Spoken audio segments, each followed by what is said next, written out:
A U.S. carbon tax has fallen subject to preemptive assault in a study released by the George C. Marshall Institute. With cap and trade crashing in Europe and grounded in the U.S., the taxation of carbon emissions represents the likeliest political response to global warming. But the idea, says study author James V. DeLong of the Convergence Law Institute, is deeply flawed. A carbon tax is supposed to cut greenhouse gas emissions while raising money for the government, DeLong points out. 5 considerations militate against it, he says. 1.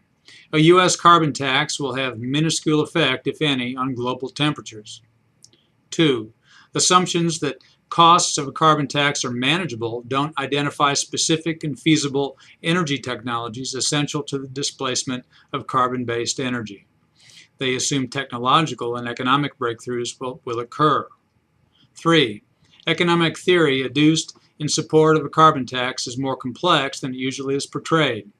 Current proposals don't account for the benefits of elevated levels of carbon dioxide in the atmosphere, and they don't reflect all the benefits of cheap energy not captured by energy producers. 4. Predictions of climate change and assessments of costs of carbon taxation rely on inexact, flawed mathematical models that, according to DeLong, do not provide an adequate basis for action. And 5. Carbon taxation receives support from, quote, a coalition of environmentalists, corporate profiteers, and government dependents, which will shape its provisions in ways that undercut its beneficial effects and accentuate its harmful side, end quote. It would lower economic growth and job creation, be regressive in its effects, and encourage energy-intensive industries to leave the U.S.